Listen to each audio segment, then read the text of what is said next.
Welcome back to Market Pulse Desk. This is your research-driven breakdown of economic indicators, sector rotation data, and the market forces reshaping how Americans earn and spend. Today's analysis: the generational wage destruction trap younger workers are caught in, and why the headline jobs numbers are hiding a catastrophic cost of living crisis for entry-level workers. Let's start with the shock stat. Gallup research shows younger Americans, defined as workers under 35, have experienced the steepest decline in job market optimism in 15 years. While that headline might sound like just another economic complaint, the wage data underneath it tells a story of structural wage destruction that's being completely missed by mainstream financial media. Here's what the data actually shows. According to Gallup's most recent labor confidence survey, workers aged 18 to 34 report optimism about job opportunities at 38%, down from 52% just 3 years ago. That's a 14 percentage point collapse in confidence. Meanwhile, workers aged 55 and older report job market optimism at 48%, up from 41% the same period. The divergence isn't just widening, it's accelerating. But confidence is just the surface. The wage destruction underneath is what matters. Research shows entry-level and junior-level wage growth over the past 24 months has averaged 2.1% annually, well below the cumulative inflation rate of 8.3% measured by the Consumer Price Index from late 2022 through 2024. That means a worker earning $35,000 per year saw their real purchasing power shrink by approximately $2,905 annually, even if they received a 2% raise. They're making nominally more but buying less. Compare that to workers aged 45 to 64, where wage growth data indicates increases averaging 3.8% over the same period, still below peak inflation but substantially ahead of what younger workers are seeing. That's a wage gap of 1.7 percentage points per year, compounding annually. Over 5 years, that's a gap of 8.5 percentage points in cumulative real wage growth. For a $40,000 earner, that's roughly $3,400 in lost purchasing power relative to their older peers.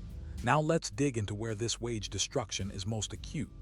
BLS wage data shows the sectors hiring the most entry-level positions, retail, hospitality, food service, and administrative support, have seen the slowest wage growth.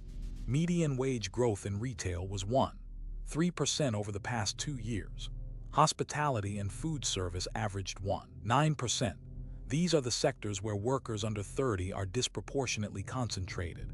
Meanwhile, professional services, technology, and finance, sectors with older, more established workforces, saw wage growth averaging 4.2% to 5.1%.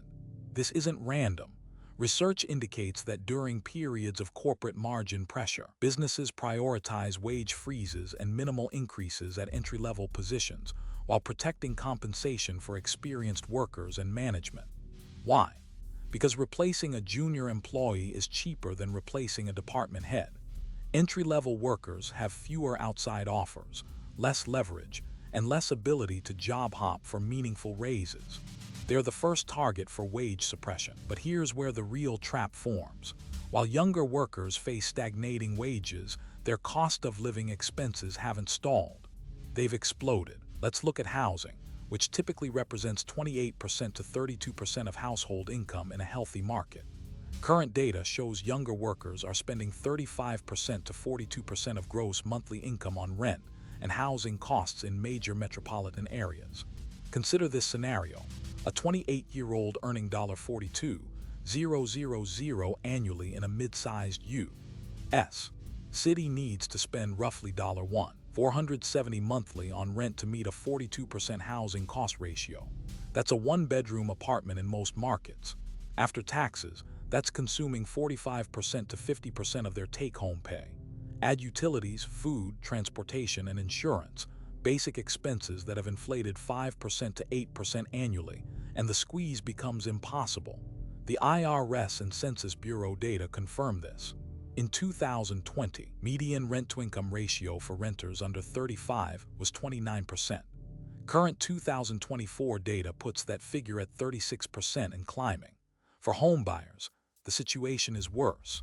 Mortgage qualification ratios traditionally require no more than 28% of gross income for housing.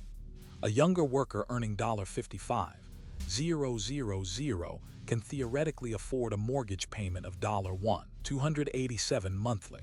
That translates to roughly $220,000 purchase price in most markets, well below the median home price of $412,000 reported in Q3 2024. Younger workers are being systematically priced out. Food and transportation costs compound the problem. Data from the Bureau of Labor Statistics shows that food-at-home costs increased 25% from 2020 to 2024, while wages for workers under 35 increased just 7%. Transportation costs, driven by vehicle prices and insurance, increased 18% over the same period. Younger workers are facing a three-front assault: wages barely moving, but housing, food, and transportation all surging. So why are corporations suppressing entry-level wages while older workers see better growth? Research indicates several structural factors. First, Federal Reserve policy.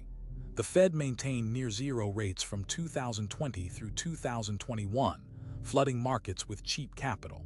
Corporations borrowed heavily and prioritized share buybacks and executive compensation over entry-level wage investment. When the Fed began raising rates in 2022, moving from 52% to 4%, 25% to 5%, 25% to 5%, 50% through 2023 and 2024, corporate debt service costs surged.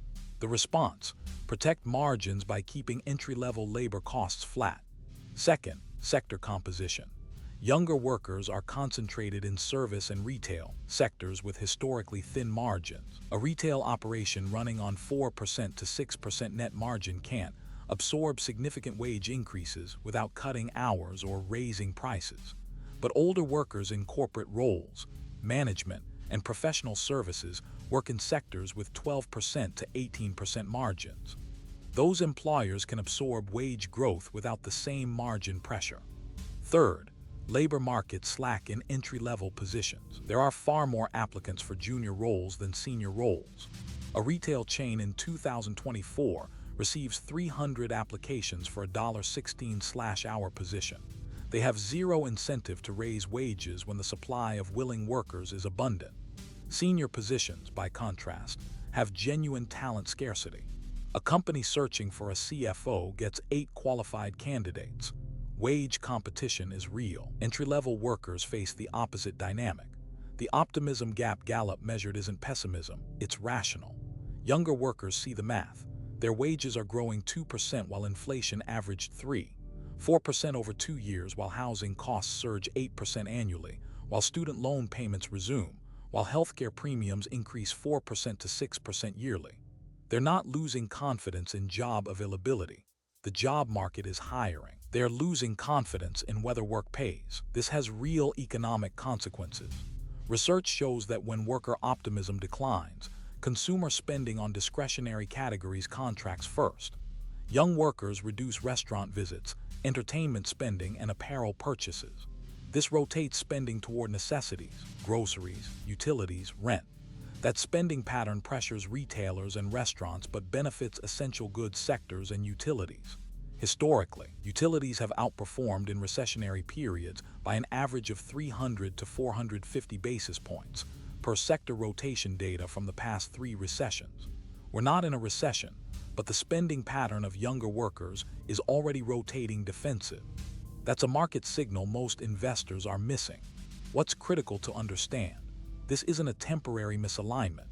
Structural factors suggest wage suppression for entry-level workers will persist. Corporate debt levels remain elevated. Interest rates will likely stay higher for longer to manage inflation.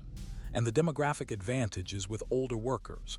They vote, they have political capital, they control boards and C-suites. Entry-level wage pressure is the path of least resistance when profits need defending. Younger workers face a genuine market challenge. Nominal wage growth insufficient to match cost of living inflation, concentrated in low-margin sectors with limited bargaining power. The research is clear. The data supports it. and Gallup's optimism collapse reflects workers rationally assessing that reality. This analysis is educational and research-driven, based on public economic indicators.